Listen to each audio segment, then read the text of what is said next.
Hello there, my cryptopians across the world. It's good to have you with us. Oh, it's Papa Ron over here to my left, and I'm Bulldog Rod.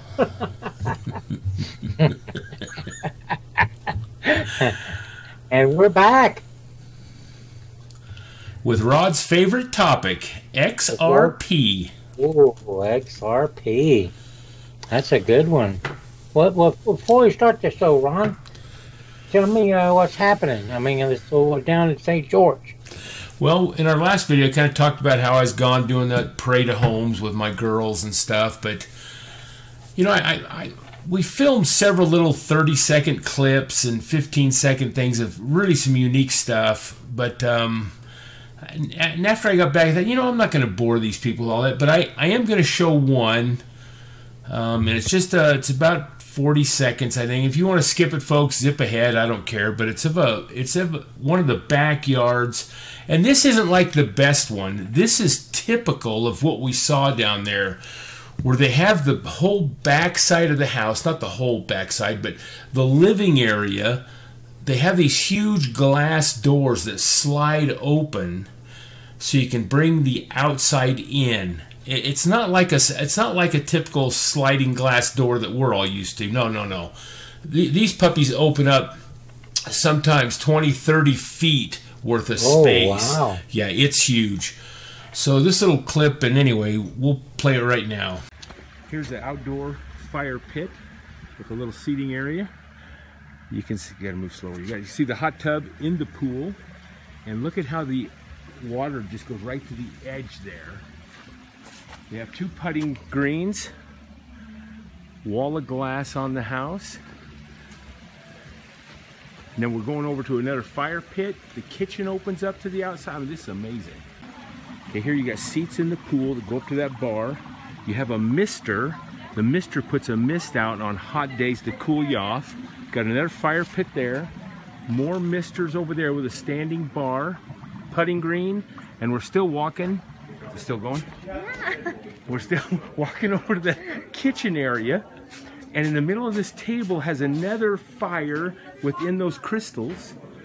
The kitchen, you have an open door kitchen, and this whole wall opens into the house.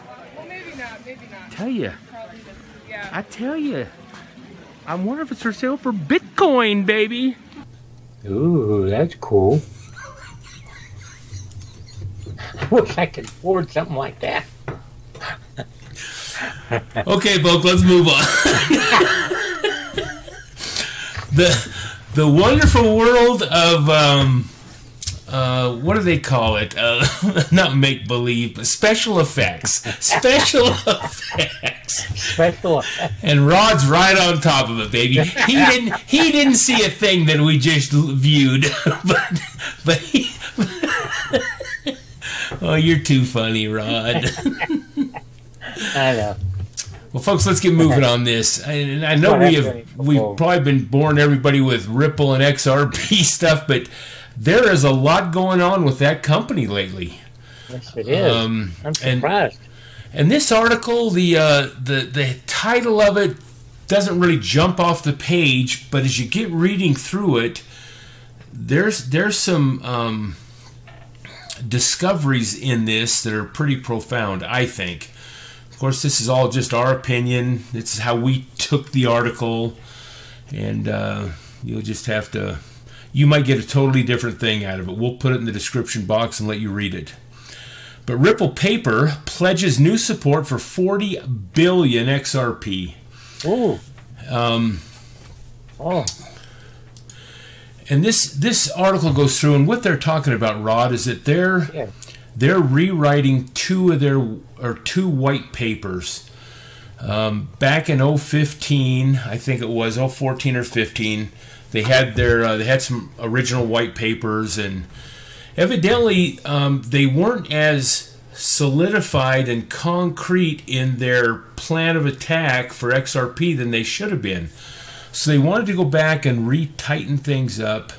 Oh. And one of the concerns that the paper addresses, the first white paper, they did 2 of them, is that it provides more safety for the banks, meaning, and this is legitimate. For example, if Ripple all of a sudden had a fork, or if some government agent came in and wanted to temporarily stop them or something, this white paper addresses those, and they say, hey, we have to make our platform safe enough that banks can trust that settlement, cross-border settlement, will be intact.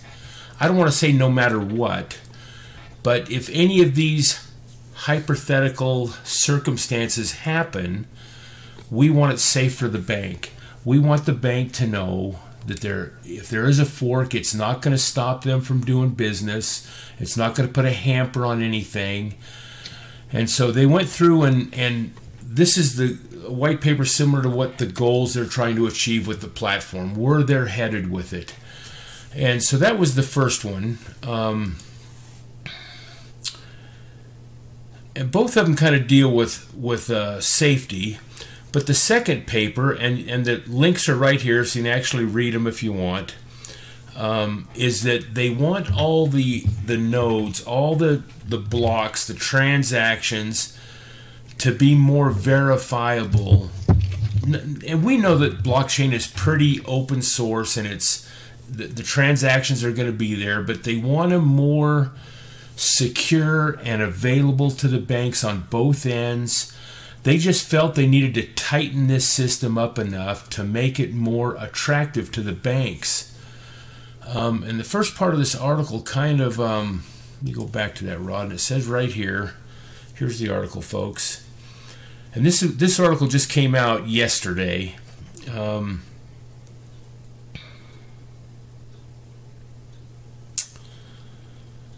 my land.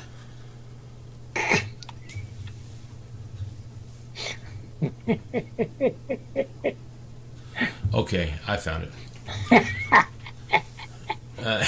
Ripple's CTO, Stephen Thomas, sought to portray the papers, the two white papers, as a step towards developing a tighter relationship between the company's research arm and academia. In short, the startup wants it to be easier for researchers to follow Ripple's technology. That is not what I wanted to read.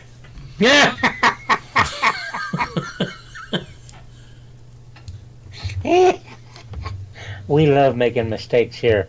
You know, I must have benchmarked this in my mind. Because that makes you have to study harder. Oh, my land.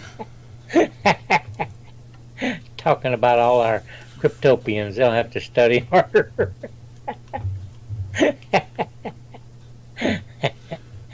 Well, it's mainly talking about defense. We're pausing this right now just for a second till I find this sentence. Sorry, folks. We're back. I'm reading the one before it and the one after it. Duh. Taken together, the moves show that Ripple, whose investors include banks like Santander and SBI, is ready and willing to invest in the core infrastructure supporting its cryptocurrency, which is XRP. So they realize that for these banks like Santander to really come on board full-heartedly, that they had to tighten a few things up, that when Santander comes on and starts using XRP, they know it is sound. And I don't think I'm reading between the lines here, but it's like they might have been talking to some of these banks and saying, hey, here's our problem why we're not adopting XRP yet. You guys need to go in and make sure that we're safe. No matter what happens to the blockchain, it's going to continue. We'll be able to continue our business. Because right now, most of them use Swift. And a lot of the main players, man, are going towards this. And we have a few more things to show you in here. Not in the article, but in some other ones. Yeah. So they're tightening up. So they'll be willing to invest in the core infrastructure supporting its cryptocurrency. Now, they're signed up with Ripple, all of them. and they're using their blockchain and they're having success on all that. But for them to switch over to XRP, so that's kind of where they're headed. And folks, keep reading, because at the very last here he says something pretty interesting too. He talks about, as Thomas views it, curbing centralization of validation is what they're working on next, even going as far to argue that Ripple will be far more decentralized than Bitcoin in the future. Wow. Now, see, the whole argument about Ripple is that they're not decentralized or centralized. They're still a central group, but according to what they're trying to take this platform or their project to, these banks, I guess, will be able to, and we know what that interledger does that they've devised. These banks will be able to go on with no central authority, without even Ripple, I guess, interjecting, that there'll be a decentralized system. Anyway, I found that pretty interesting. Then there's another bank, Rod, and I know you probably haven't seen a lot of this yet. No. But Bankera, and they've had these question and answer platforms with this Miss Lou, and she's their vice president of communications. And in one of the questions, number 4 right down here, says, what do you think about traditional banks acquiring XRP? And she says XRP and Ripple are two different kinds of products. Banks are using Ripple technology, but not for the Ripple coin XRP. However, we are planning to utilize both of them.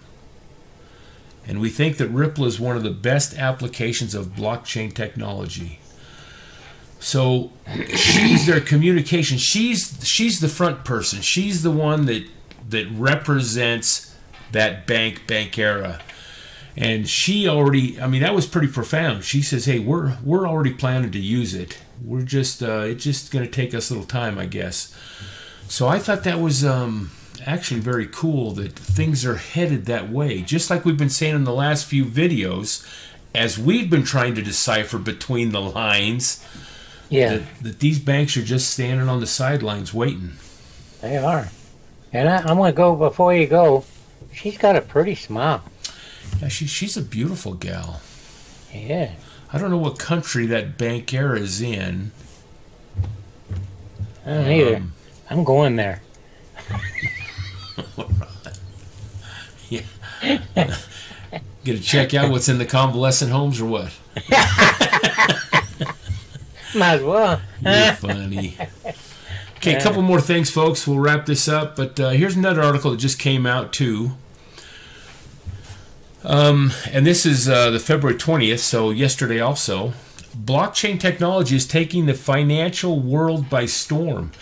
And they're predicting that, and it goes through, even talks about Jamie Dimon of JP Morgan, how he's been dissing blockchain and Bitcoin and everything since it came out, made its big thrust upwards.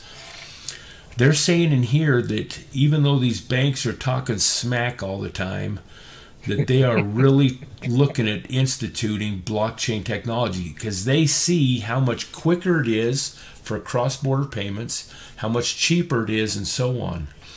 Yeah. And this is quite a lengthy article, but they're talking about all the circumstances in here that banks are really checking this stuff out. And they do It's a talk no-brainer, them getting into it.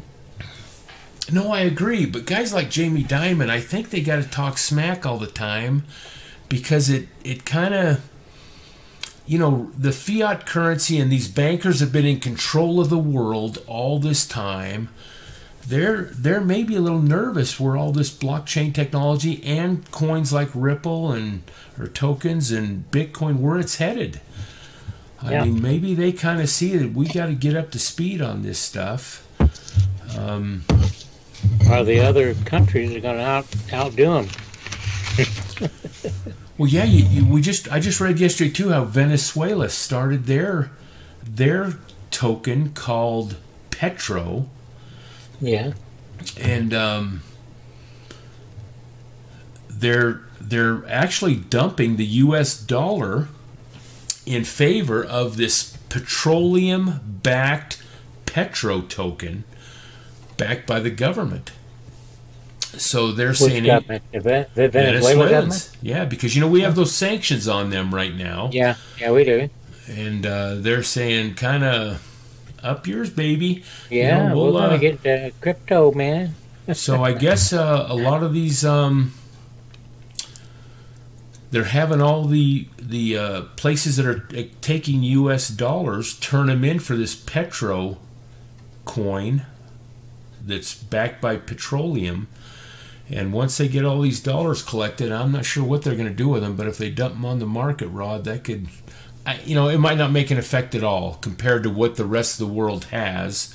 Yeah. But this is just another incident. We've also been, reading about China and Russia, how they're starting to exchange oil for yuans, which is China's currency, and gold. And yeah, they're the U.S., the petrodollar is what we're considered, not the petro that Venezuela, but we also, our dollar is considered the petrodollar around the world.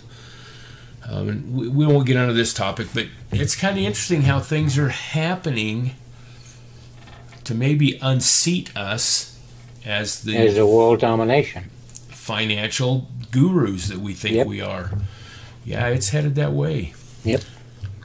A couple more quick things about Ripple. Okay. Just today, Instaream partners with Ripple to secure payouts in Southeast Asia. So here's another company that's partnered up with Ripple. And it seems like every week there's somebody's getting into it. That's right. That's accepting that platform. And here's another one. This is dated also today, updated today. Ripple adds 5 new clients across 4 countries. And maybe we already... Anyway, they're talking about Brazil and India. Big stuff. It is. It's coming. And then here's one on the Philippines. The Philippines are going to get their first cryptocurrency exchange that's housed in the Philippines. Oh. And one of the trading pairs they're having is XRP. How about that? Yeah. Could be very beneficial. So those of you that are holding XRP and have been faithful to it, I think it's going to pay off for you. I do too. Yeah. I don't know why Rod talked us into selling all ours, but... yeah, it's all my fault. Me, I buy and I hold. I never sell. Yeah. Well, we ended up selling. It was just Rod's half we sold. Oh, that's how it is. I was wondering how come I'm so damn poor. Rod traded his in for fiat like an idiot. He needed to head to Burger King and had to have some cash right now. And that's all at that time. That's all that it could afford was one small Burger King Junior. The Junior Whopper, huh? Yeah, Junior. Well, folks, we think that first article is very significant. Yeah. And that, just like we said maybe a couple videos ago, these banks, I think, are just waiting. But now we see why the holdup has been. They wanted, or maybe it was Ripple that wanted, a few things tightened up, and it's just a matter of time. Yes. It's going to provide liquidity for all them banks, and they'll bring all that cash home. Hey, thanks, Rod. Well, thank you, Ron, and I appreciate it, and thank you for all you Cryptopians for watching us out there, and give us a thumbs up, and God bless.